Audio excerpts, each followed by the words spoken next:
네. 지금부터 이제 회로에 관련된 문제를 한번 보고 내용에 관한 설명을 한번 하겠습니다. 회로는 아무래도 이제 그 구성 자체가 직류가 좀 필요해서 1장은 이제 직류를 취급하고 2장부터는 이제 교류를 설명을 하죠. 본론적으로.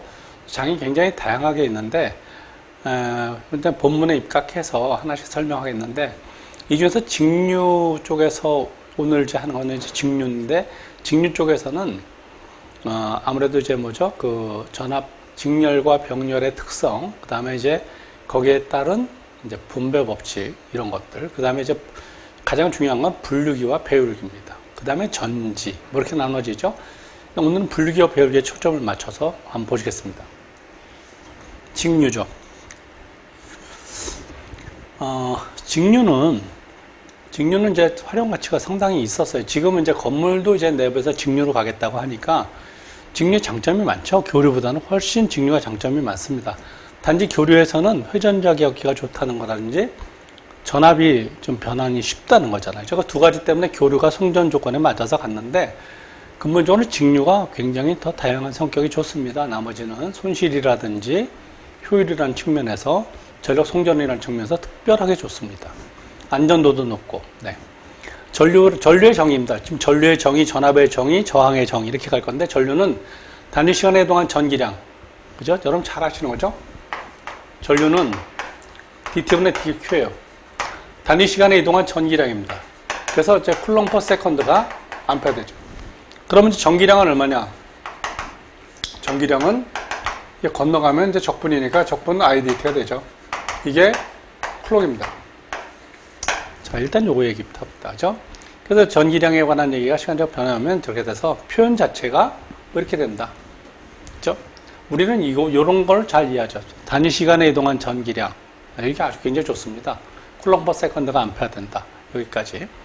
그 다음에 1암페어란 1초 동안에 1쿨롱의 전하가 이동했을 때 전류입니다. 1암페어란 1초 동안에 1쿨롱의 전하가 지나갔을 때, 그러니까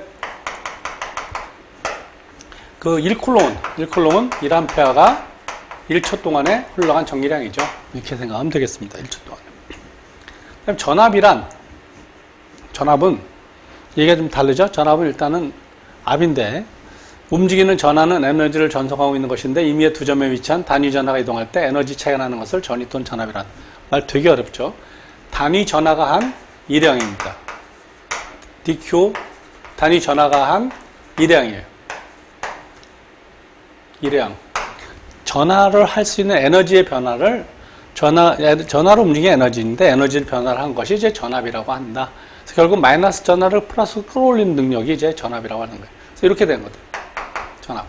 그래서 에너지를 쿨롱으로 나눈 거죠. 줄 퍼 쿨롱이 이것이 볼트가 되는 거. 이거거든요. 그래서 에너지의 1에 대한 주울이고 1주울은 그 1뉴턴의 힘으로 1m 이동시킬 때 주울이라는 건 뭐죠? 주울은 뉴턴 메타잖아요. 1주울 1뉴턴의 힘으로 1m 이동시켰을 때 생기는 거다. 그래서 이제 이렇게 표현할 수가 있어요. 1볼트란 두 점 사이에 1쿨롱의 전하가 이동하는데 필요한 에너지가 1주울일 때 전위차를 말한다. 이건 정의가 너무 어려워요. 실제로 정의를 가지고 뭐 설명할 일은 없으니까 참 다행인데 정의 자체가 상당히 좀 까칠합니다. 그죠? 단위 전하가 한 일량입니다. 그 다음 세 번째가 저항이죠. 저항은 R은 뭐 오메 법칙을 이렇게 얘기하면 모르겠는데 이게 아니고 로의 A분의 1. 그래서 뭐냐면 매질에 관계된 거죠. 저항률. 이 단위가 길이, 단면적이 반비례하고 길이에 비례한 거잖아. 오음입니다, 단위가. 오음이라고 있죠. 그러니까 이게 만약에 길이가 메타고 단면적이 메타 제곱이니까 이게 오음이 되려면 얘는 단위가 도전율의 단위는 5m 되죠. 이것도 많이 물어봤어요. 도전율의 역수는 도전율이죠, 도전율.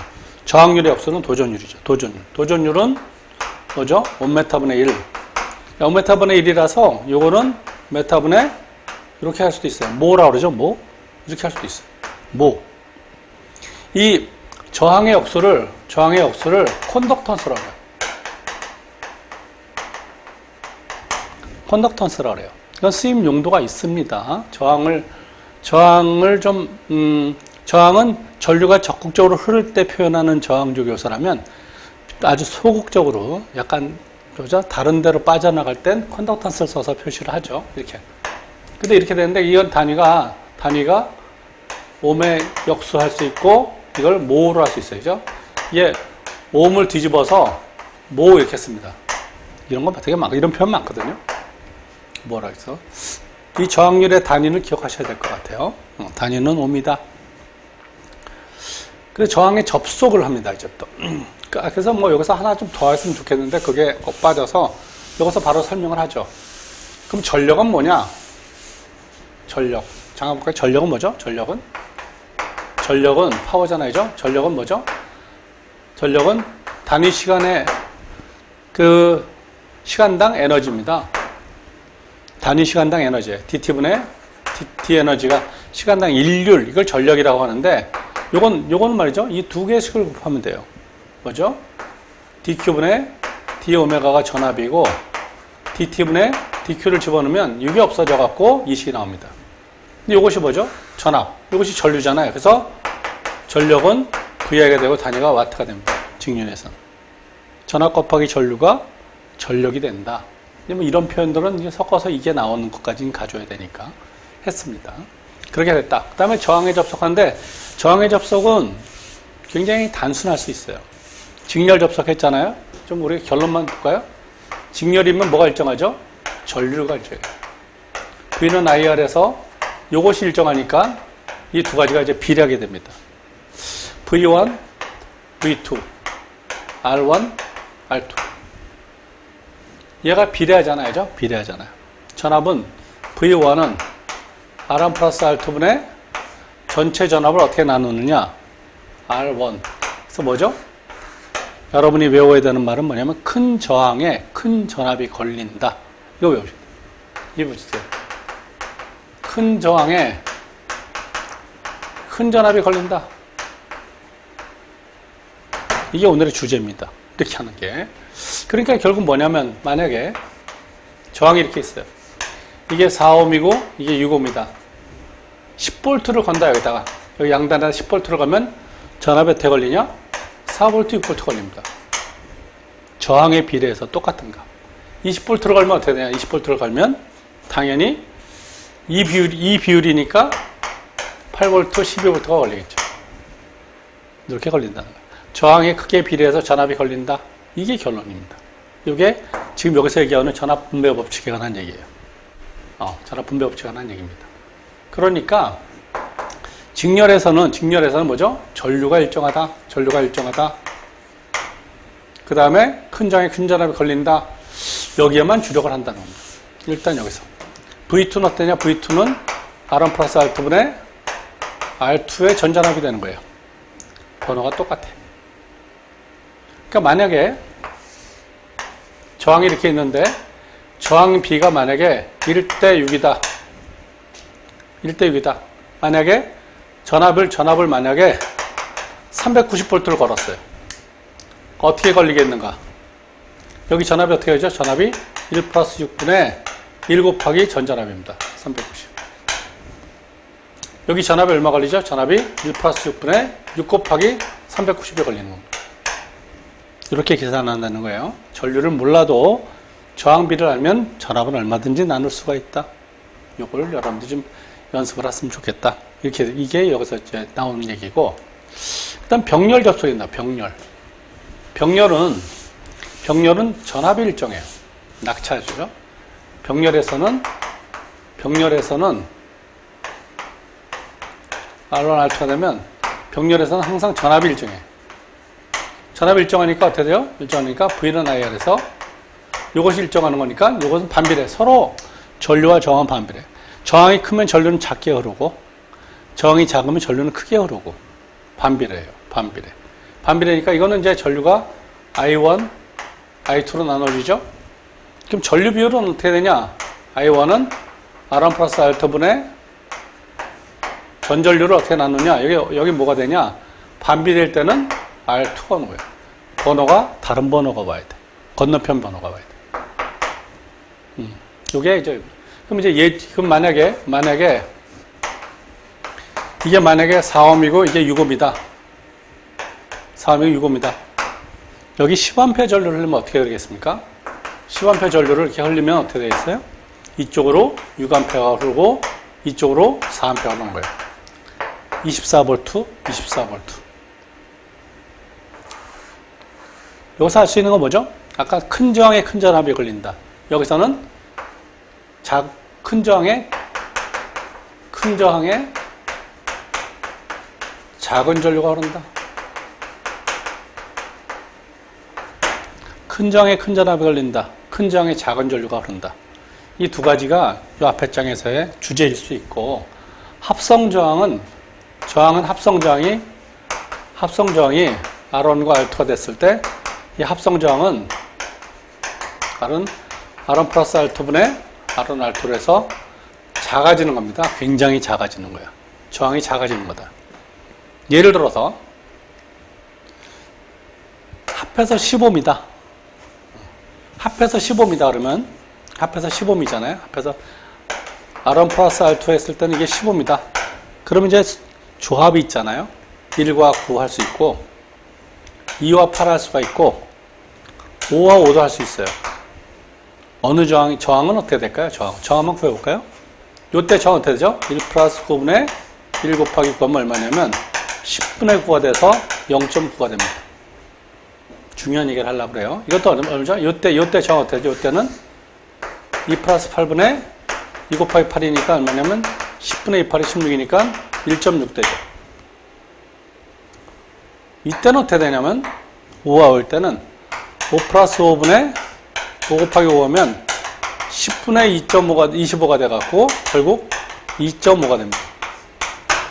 병렬 저항에서 제일 큰 경우는 이게 두 개가 똑같을 때야. 그 다음에 이제 저항을 보니까 알겠지만은 다 이거 1.6이잖아요. 두 저항 중에서 작은 것보다 작게 돼. 두 저항분의 작은 것보다 작게 돼요. 합성 저항이 두 저항 중에서 작은 것보다 훨씬 작은 저항으로 된다. 이걸 좀 기억하셨으면 좋겠어요. 지금 방금 연습했으니까 기억합시다. 병렬 저항의 합성은 어떻게 되느냐 해서 병렬 저항의 합성은 요 값입니다. R1 플러스 R2네 R1 R2. 요걸 지금 기억했으면 좋겠고, 병렬에서는 전압이 똑같다. 그죠? 똑같다. 작은 저항에 큰 전류가 흐른다. 굉장히 여러 번 인식해서 여러분이 소리 내고 읽어서 여러분이 그냥 무의식적으로 딱 그렇게 생각할 수 있으면 좋겠어요. 생각이 딱 단번에 났으면 좋겠어요. 그래서 전류 배분했을 때 저항과 반비례함으로 작은 저항에 큰 전류가 흐른다. 그죠? 그러니까 이게 반대로 가는 거예요. 1번으로 흐르는 전류는 이게 R2가 되는 거고, 2번으로 흐르는 이 아래로 흐르는 전류는 R1이 와야 되는 거예요. 이렇게 나눠진다. 병렬에서는 전압이 똑같다. 직전에서는 전류가 똑같고, 병렬에서는 전압이 똑같고. 키르호프 법칙이 두 가지가 있는데, 하나는 들어간 전류가 나간 전류, KCl, 이 C가 커런트인데 이게 전류예요, 전류. 이 K는 키르호프 자기 이름이죠. 로우예요, 로우. 저 키르호프의 전류 법칙 이렇게 얘기하는데, 이건 뭐냐? 들어간 전류는 다 나간 전류와 똑같다. 이 그림에서 들어간 전류가 I1, I2가 들어간 전류, I4가 들어간 전류예요. 그 다음에 뭐죠? I1, 들어간 전류가 있고, 나가는 전류가 있잖아요, 그죠? 나가는 전류. 합성이 같다는 거야. 그러니까 여기서는 뭐냐면, 여기서는 지금, I1, I4, I5 합친 거, 그죠? 세 개 저하고, I2, I3가 같은 거예요, 그죠? 그러니까 이건 어떻게 되는 그림이냐면, 전류가 합성이니까, 이건 뭐냐면, 예를 들어서, 이렇게 됐다. 들어가는 게 I1, I2가 됐다. 나가는 게 I3, I4가 나갔다. 어떻게 된다고 그러죠? I1 플러스 I2는 나가는 전류. 건너가면 이제 둘 다 마이너스 되면 되죠? 이렇게 된다는 거고. 이래서 이거를 전자기학에서 한 번에 뭐라 그러죠? 다이버전스 사인은 들어간 전류와 나간 전류 하면 똑같다. 크게 변화가 없다. 더 많이 나가거나 더 많이 들어오지 않았다. 표현할 때 이렇게 하는 거예요. 이게 제2법칙은 뭐냐면, 기전력의 합은 전압강하 합과 같다. 그래서 기전력의 합이니까 이제 직류니까 직류니까 이렇게 기전력을 할 수 있어요.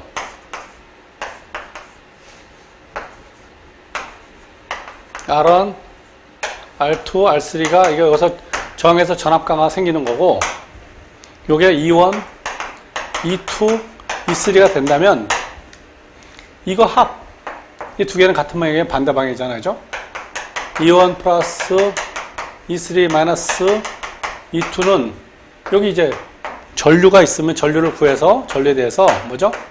R1 플러스 R2 플러스 R3 이게 전압강화인데 전압강화와의 합과 같다.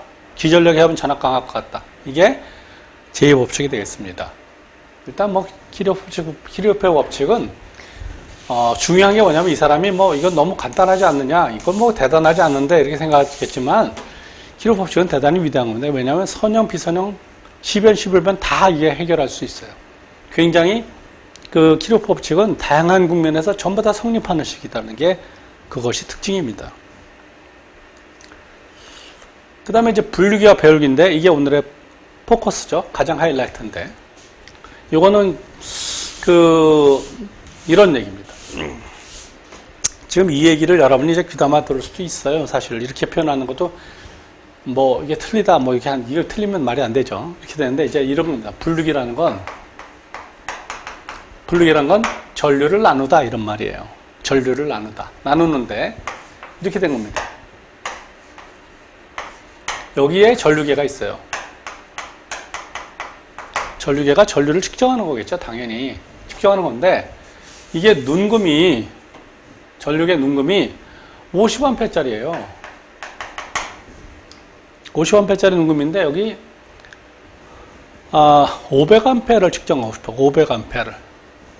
이게 50A인데 암페어짜리 기계를 갖고 500A 측정한다 그러면 그냥 한번 재볼까요? 어떻게 되나? 물론 연기가 풀풀 나고 망가지게 해야 되죠. 그죠? 타버리는 거예요, 결국은. 안 되죠. 그러니까 전류계를 측정할 수가 없는 거야. 측정 범위를 넘어가잖아요. 그러면 이제 어떻게 되냐? 바깥에다가 저항을 하나 연결해서 일로 전류를 내보내면 돼요. 지금 우리가 500A를 하겠다 그랬으면 이쪽으로는 맥시멈 50A니까 450A가 일로 나가면 됩니다. 그럼 500A 보내도 터지지가 않아요. 그럼 이게 내부 저항이 R이면 내 외부 저항은 얼마짜리 연결해야 되느냐? 얼마짜리 연결해야 될 것 같습니까? 이제 그걸 한번 얘기해 보자는 거예요. 이게 1대1이면 요 저항과 요 저항이 같으면 2배 전류를 보내면 돼요. 만약에 100A를 보낸다. 저항과 똑같은 걸 연결하면 돼요. 50A 병렬로 갈 거니까 100A 아무 문제가 없습니다. 1대 2분의 1 그러면 3배를 보낼 수가 있어요. 왜냐하면 저항이 절반이니까 요거의 절반이니까 2배를 보낼 수가 있죠. 50A일 때 100A 보낼 수 있어요. 그러니까 150A를 측정할 수 있어요. 절반짜리 하나 연결하면 150A 이때는 150A를 보내도 관계없어요. 1대1이면 이건 뭐냐면 이게 100A죠. 100A를 보내도 문제가 없는 거고 만약에 1대 3분의 1 그러면 얼마냐? 3배를 보낼 수 있으니까 4배까지 측정할 수 있어서 200A 보낼 수 있어요. 자, 그럼 이제 500A 보내려면 어떻게 해요? 500A 보내려면 10배잖아요. 10배면 1대 9분의 1 하면 10배 보낼 수 있습니다.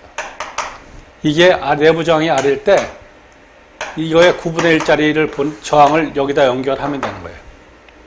그러면 10배를 보내서 500A를 해도 9배의 전류 450A가 이쪽으로 흐를 거기 때문에 안 터진다는 거예요. 결국 뭐죠? 작은 저항에 큰 전류가 흐른다는 거예요. 이제 하나만 하죠. 만약에 20배짜리 전류를 흐르고 싶다. 내부 저항이 만약에 내부 저항 R이 55입니다. 외부 저항 얼마짜리 연결하죠? 외부 저항 얼마죠? 20배니까 어떻게 돼요? 19분의 R짜리가 연결돼요. 이게 들어가면 됩니다. 19분의 R짜리가 들어가면 돼요. 20배를 하고 싶다. 100배를 하고 싶다. 100배 전류를 보내고 싶은데 안 터지게 하려면 외부 저항을 얼마짜리 연결한다? 99분의 R짜리 외부에 연결하면 되는 거예요. 그 얘기가 저기 설명되어 있는 겁니다. 이걸 이해하는 게 훨씬 중요해요. 1대1이면 2배. 1대 2분의 1이면 3배. 1대 3분의 1이면 4배. 1대 99분의 1이면 이거 9분의 1이면 10배를 할 수 있어요. 그래서 500A도 연결할 수 있다.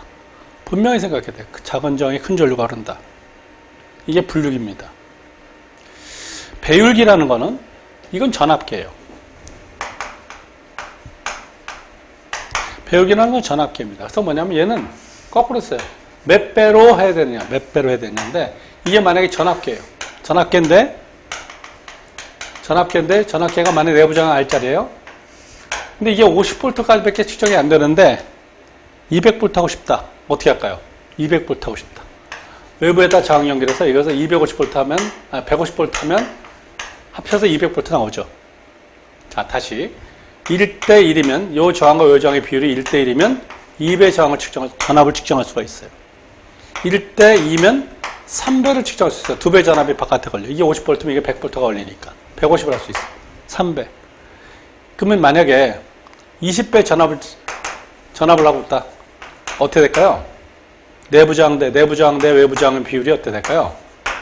외부저항이 커야 되죠. 전압이 큰 쪽에 큰 전압을 흐르니까 얘가 얼마냐면 19배짜리. 외부저항이 19배짜리, 내부저항이 19배짜리가 걸리면 전압이 19배가 딱 걸려요. 여기 하나가 있으니까 20배가 되는 거예요. 정리, 다시. 그게 이제 이 얘기입니다. 전압이 커서 배율기를 할 때 이게 되는데, 자, 그럼 이제 정리를 하겠어요. 다시.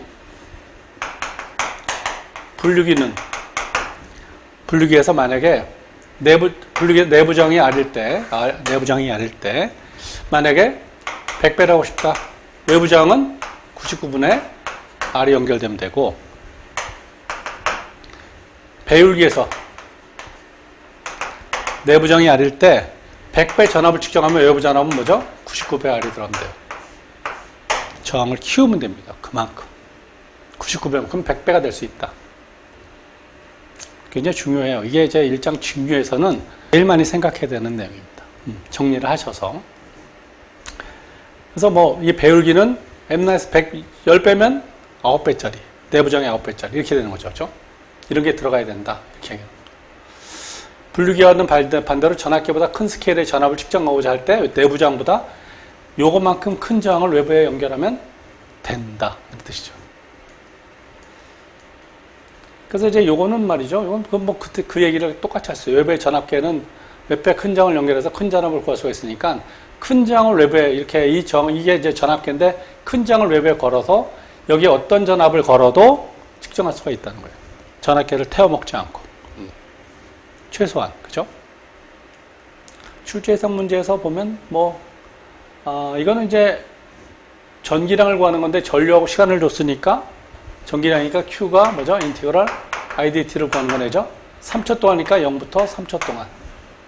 이렇게 되겠죠? 그럼 이제 인티그럴 0부터 3까지 2t제곱 플러스 8t의 dt가 되는데, 자, 요거 적분하면 어떻게 되죠? 요거 적분하면? 만약에 x제곱을 만약에 적분하면 어떻게 되죠? 3분의 1 x의 3승되는데 이게 하나씩 늘어나면 돼요. 적분하면. 이건 미분하면 또 이게 되겠지. 당연히. 그럼 요거 적분하면 어떻게 되냐면 3분의 2t 3승 플러스 2분의 8t 제곱이 되죠. 요게 1이고 요게 2가 되는 거니까 하나씩 올리면 돼요. 하나씩 올리면. 이게 0부터 3까지잖아요. 3을 대입해서 0 대입하면 0 대입하면 다 0이에요. 어차피. 3 대입하면 얼마냐? 들어가면 3의 3승인데 3은 없어지니까 3의 자승. 2 곱하기 9 플러스 4 곱하기 9죠? 4고 36. 이게 3. 3, 3, 9. 4고 36. 요거네. 얼마냐면 18 플러스 36이니까 54 쿨롱이 되죠. 쿨롱. 암페어 세컨드니까 전기량은 쿨롱이 됩니다. 이거는 뭐, 이 두 문제만 적분이 좀 있어요. 딴 데는 없는데, 일부러 적분 같은 거 막 배워서 공부할 건 아니고, 이 문제만 하시면 된다고 봐요. 흔하지 않으니까. 적분해서 구하니까 54쿨롱이 되더라. 그렇지, 그대로 있으니까 이거 대입해서 쓰시면 될 것 같아요. 지금 이게 3을 집어넣는 거잖아요. 그죠? 그러니까 3의 3승이 될 거예요, 이게. 3의 3승 되고, 3의 자승 맞습니다.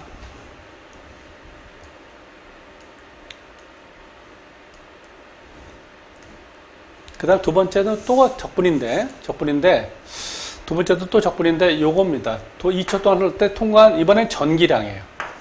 암페어 세컨드가 쿨롱인데, 암페어 아워로 하라는. 암페어 아워니까, 아워는 뭐죠? 아워는 3600초예요. 3600초. 그러니까 3600으로 나눈 값을 계산하라는 뜻이니까, 저것도 역시, 뭐죠? Q는 암페어 아워로 해서 0부터 2초 동안에 3000에 대해서 2t 플러스 3t 제곱의 dt입니다. 자, 요거 한번 해볼까요? 요거는 어떻게 되죠? 3000 나가고 요거 2 들어가면 2분의 2t 제곱 플러스 3분의 3t 3승이에요. 요거 1이니까 2, 2니까 3, 3 이렇게 오면 돼요. 여기 0부터 2까지. 이제 이렇게 약분시킬까요? 3000이 있는데 2 들어가면 2의 제곱이니까 4 플러스 2의 3승이니까 8이 돼갖고 12가 되겠죠. 12. 얼마죠? 이렇게 되겠죠. 요게 암페어 세컨드, 즉 이게 쿨롱이에요. 그런데 암페어 아워를 했으니까 3600으로 나눠줘야 돼요.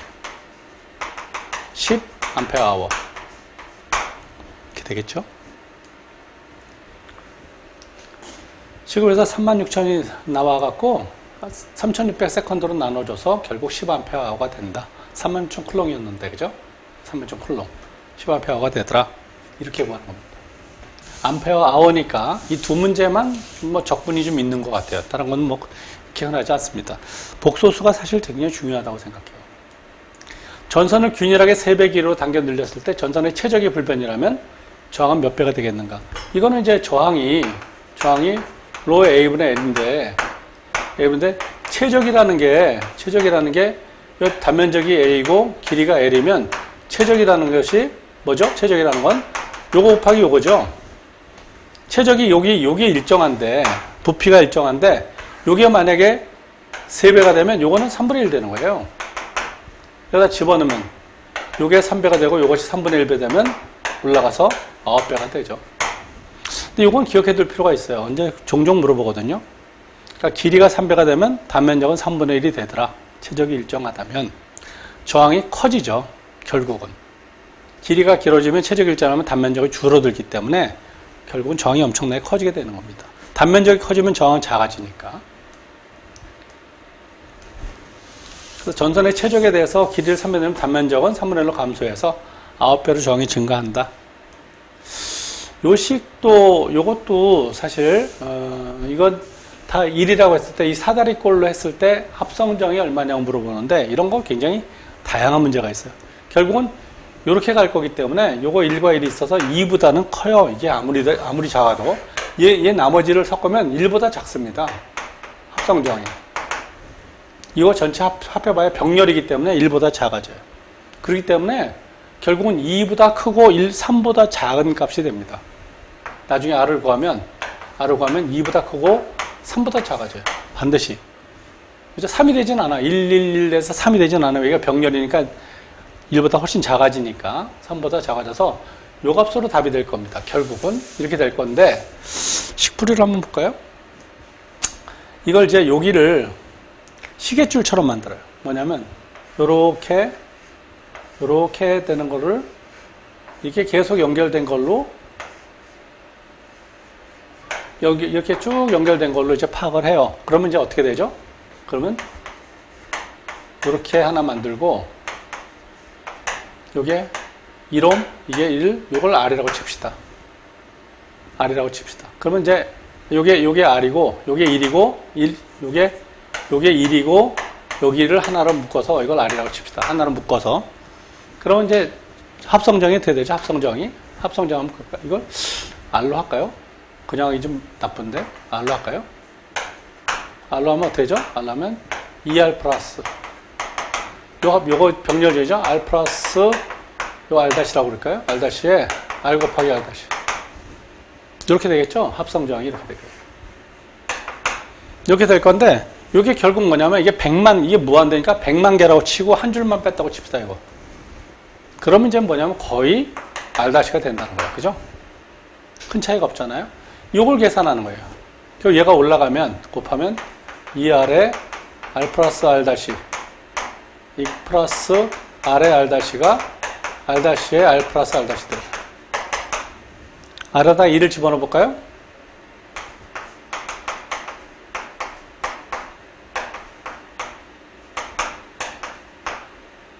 R- 제곱 플러스 R- 이렇게 되죠. 그럼 이제 이걸 정리하면 나머지 다 정리했어요. 1 집어넣었거든요. 1 집어넣었거든.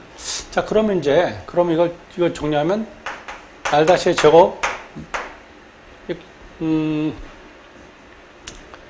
그런 다음에 R- 제곱 그 다음에 이게 얼마냐면 요게 2고 2R 3R 하나 떨어지니까 마이너스 2R이죠. 마이너스 2 이꼴 제로. 이런 식이 나와요. 그죠? 이런 식이 나오지. 이거 RAB라고 쳐서.